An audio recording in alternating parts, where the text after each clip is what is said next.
Hey everyone, Dr. Brad here from drellisor.com, Kids Eating Broccoli podcast.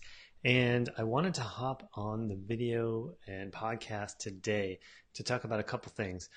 So a little bit ago, I posted an episode talking about ADHD and what could be the cause of it. And, I titled it something like, "This could be controversial, but watch it till the end." And I definitely got some feedback from it, which of course I expected. You put anything that you say controversial, people are going to have some response. So I wanted to just kind of address a couple of the commentaries that I got about it, and not so much specifically individuals or individual comments or anything like that. But what I did want to talk about is sort of the kind of the underlying context to the commentary that I get back when people disagree with my suggestions, my suppositions that ADHD is a modern situation that's caused by a couple things, but not in a large part what we're led to believe as far as the cause. These are things like people saying it couldn't, it's not caused by dietary things because there's no studies that show that, or they tried it with their kid and they didn't get the results they expected, or the idea that ADHD has always been around and that we only now understand it enough to be able to diagnose it. And really, all these kids that have it now, the same amount, have always had it, and we just didn't understand it well. We didn't know how to diagnose it. So I just want to touch on a couple of those things because, is that even likely? I think that is important when we start to look at some of our considerations and the ideas we have and the things we agree with and things we don't agree with offhand, where those ideas come from. That's what I try to consider and look at because, we live in this world of where you can prove anything you want to yourself. If you have an idea about how something works in this world, you can go online and you can find tons of data to support you, right? Whether you believe, that ADHD is strictly and 100% caused by kids eating artificial food dyes, you can find data online and people that will back you up. If you want to say that it's 100% genetic, you could go online and find research and people that would back you up on that side too.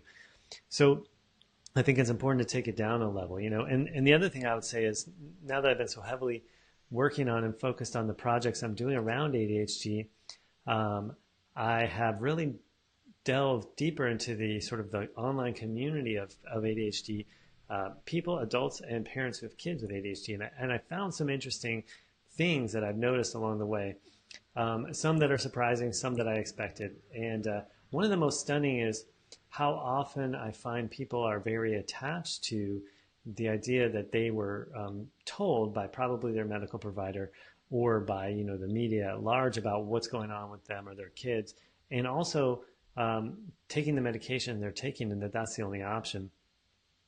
And not to say that a lot of these people aren't well-meaning and haven't tried other things and find that the medication is what works best in their situation, but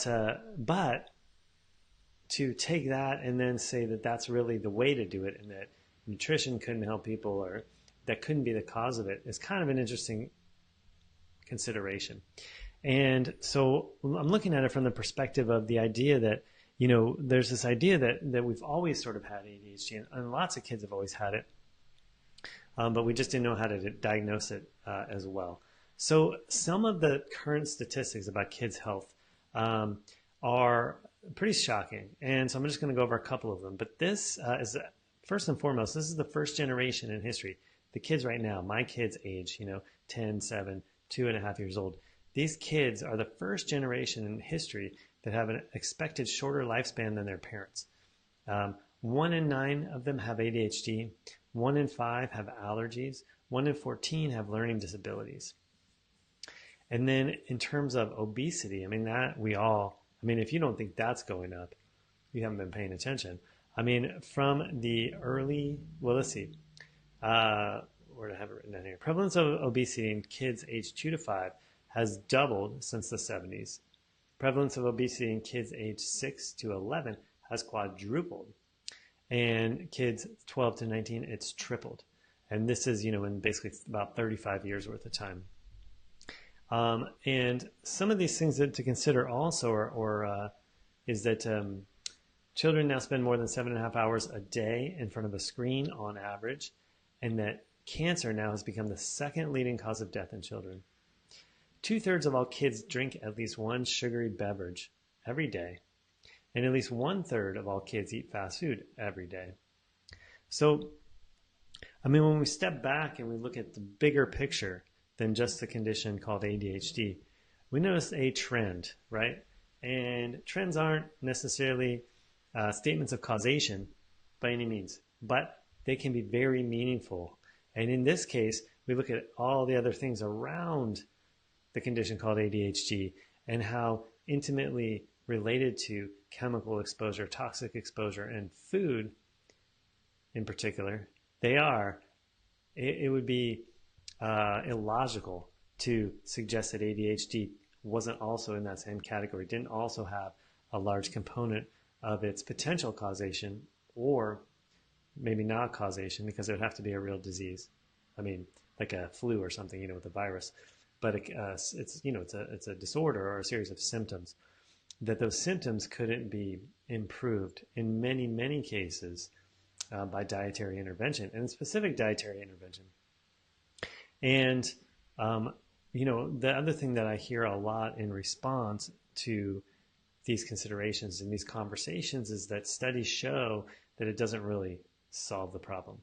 But I went and looked at the studies again and found that well over 50% of kids actually respond quite well if the study is done well and if the dietary intervention is done correctly.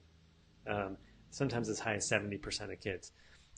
So that would make it seem like the majority, actually, in these cases, were dietary related, not the minority. And so, it's like we look at this situation, all the stats I was just saying, and what's the cause of all that stuff, And you got to even in that step back a minute and consider that genetically speaking, we are, at this current time, the people that are alive right now, we are actually the products of a genetic masterpiece. Meaning this, like if you could track back all of your ancestors back, from your parents, grandparents, on and on and on, those were the fittest in the concept of survival of the fittest. So your genetics right now made it through all those trials and tribulations. Your ancestors were the ones who survived. Billions of people did not survive. Their ancestors didn't make it. But yours did, all the way through to you. And so what that means is that your genetics got better and better and better. And we are the products of the best human genetics has to offer. And that's just how, natural selection, evolution, all that kind of stuff works, or supposed to work. So if you think about it, that really doesn't line up with what we're seeing in terms of the health challenges, especially of our youngest people and our kids. So we really, really can't do anything logically with rationality except look at our environment, right? And you don't have to look far, right? There's toxins in the environment, in our food, there's pesticides, there's genetically modified organisms, there's plastics in everything. There's artificial chemicals, preservatives. We feed ourselves and our kids enzyme deficient dead foods. We have a rampant cases of leaky gut syndrome, leaky blood-brain barrier syndrome, which goes with that, increases in autoimmune disease, brain inflammation, excitotoxicity, nutrient deficiencies that cause neurohormonal imbalances. And the biggest exposure to all this stuff really is from our food supply. And the truth of the matter is that our food supply has been hijacked by the chemical industry. And, we've really come to a point in time in history where we have to empower ourselves. We have to take the time, the attention, and put the focus in to be able to study, to learn, and to understand eating. And it's not just a question of ADHD or not, though, that's kind of the topic here. But it's really a question of, survival of the species, truthfully, right? And so there used to be a time, a few generations ago where you could really just get away with eating kind of what everybody else ate, just eating like the food that was around. But we have departed from that. That ship sailed. You can no longer do that. If you do that now, you are destining yourself for a lifetime of chronic illness, disease, multiple medications, and a slow, painful death. And same for your kids. And how our kids are raised, their health potential directly influences and dictates how they raise their kids and the health potential of our future generations. So really it is up to us. There's no one else. I mean, the buck has to stop here, right? So kind of rambled off there a little bit, but I think what I wanted to really focus on was kind of the state of the situation, and that to keep our heads buried in the sand and say that things like ADHD are just genetic or they're just better understood now, so that's why we have more diagnoses when we see that rising rate of ADHD and things like the autism spectrum disorder and all these other neurosensory and sensory processing disorders, or to really look around and face the truth that our environment is a huge culprit in that. And one of the most direct and powerful ways we can intervene in our environment in that problem is through what we eat and what we feed our kids. Do not take this lightly. Do not assume because you know somebody who's tried it, or you've glanced on Google at the research, or you've even watched and learned and read from a highly educated, researched doctor or researcher who says that diet doesn't play a part in this. We've been told that for generations. Well, not generations. We've certainly been told that for decades, that diet has no part to play in things like heart disease, even obesity, type 2 diabetes, cancers. Now, finally, people are waking up to that those things aren't true, so why not the same for the other? I hope you got some value out of this. I hope that this is making a little bit of sense to you. We're going to kind of keep diving into this, paring away till we get down to like the nitty gritty, the roots of what's going on. So like I said, it's really up to us. It's up to us to make the change, to make the difference, so we can create a legacy of wellness for the future generations, not just our kids, but our kids' kids and our kids' kids' kids, and on and on and on. I want to invite you, if you've made it this far in the video, to join our Facebook community. It's called the Family Wellness Legacy Community. You can just look it up on the search bar up there, and you can find other like-minded people.